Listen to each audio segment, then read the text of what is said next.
guys, ito po yung paintings natin ngayon. Tingnan nyo po kung paano natin ginawa yung paintings na to. Let's go! So una kulay agad tayo ng asul na may pagkabughaw. Medyo siya, medyo light blue. At sa baba, asul din kasi yan yung magre-reflect sa yung kulay na nagre-reflect. Kumbaga tubig yan. May reflection sa tubig kaya kulay asul sa baba. Tapos sa gitna, dahil sunset uli, yung tema ng paintings natin, medyo mapula-pula yung natin, yung bandang gitna kasi sunset yun. Kasi doon lumulubog ang araw. At yun, inahaluan ko na rin ng medyo purple para maging realistic tingnan ang kalangitan natin.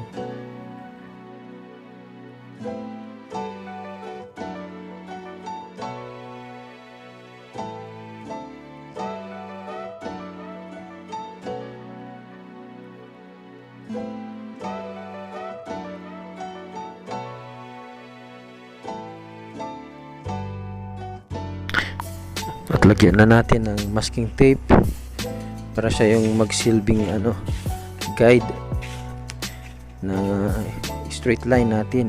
Yan yung natin, paanan ng mga kabundukan sa malayo para hindi siya tabingi. Ang pangit kasi pag tabingi.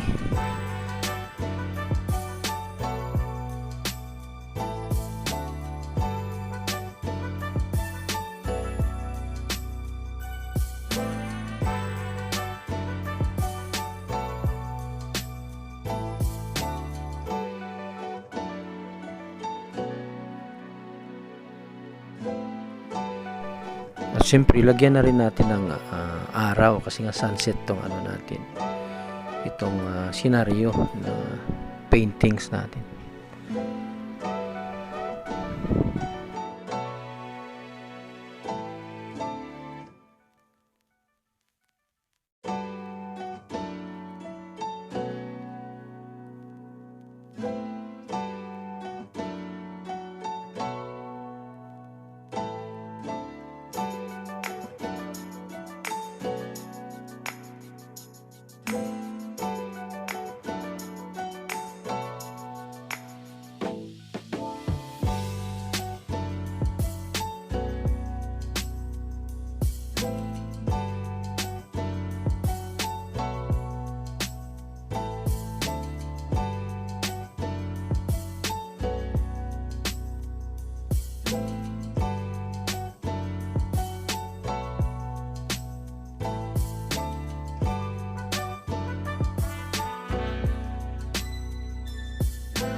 At usual, magre-reflect yung araw sa tubig, kaya lagyan natin siya ng reflection sa tubig. Una nating ilagay yung dilaw, tapos maya maya lagyan natin ng puti sa yung para shiny tignan yung yung reflection ng araw.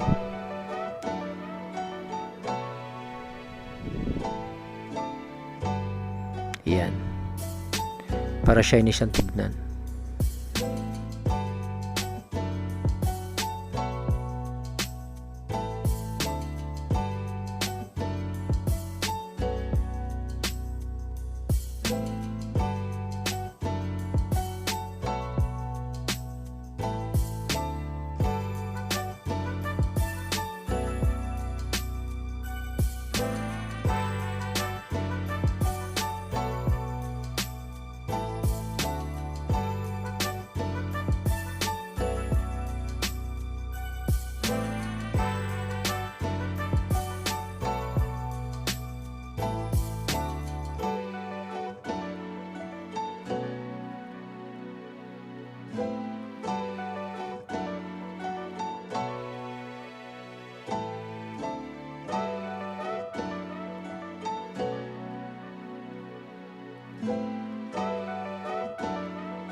umpisa na rin natin gumawa ng pathway. Ito yung pinaka pathway sa riverside natin, guys. Ang pathway na to sige, yari sa kahoy siya, yari sa kahoy, kaya medyo brown ang kulay niya, light brown.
Umpisa na nating ipinta yung sa gilid ng pathway. Damo-damo yan, mga grass yan, grass,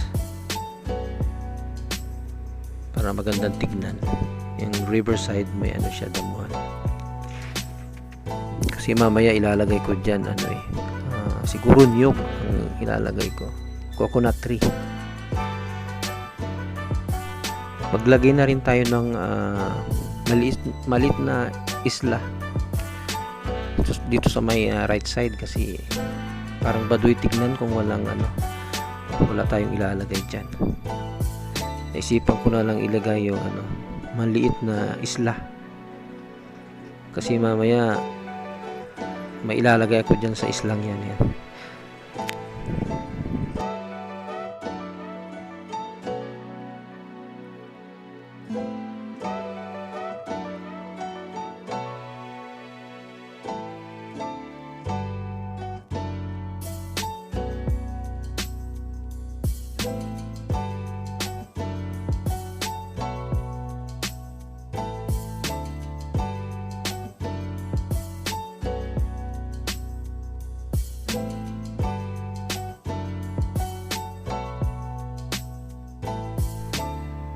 At ito na yung naisipan kong ilagay sa isla na nilagay natin. Wala nyo guys kung ano yan.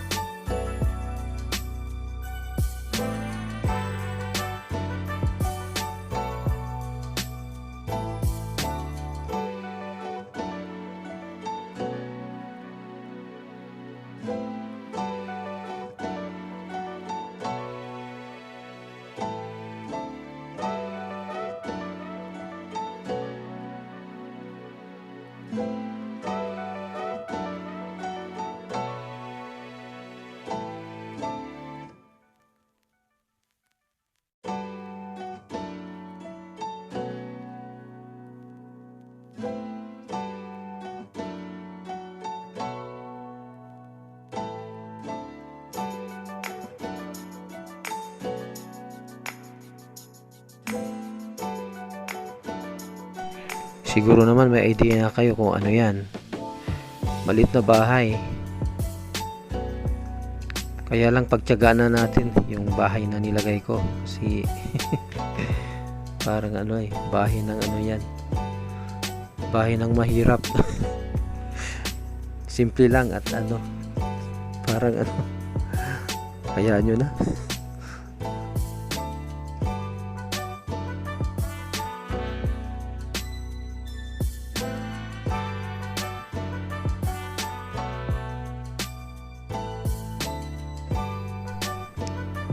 Ayan, lagyan na natin ng coconut tree. Medyo inaapura ko na guys kasi ano may nahabol tayong oras.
At yun, kompleto na yung dahon ng coconut tree natin.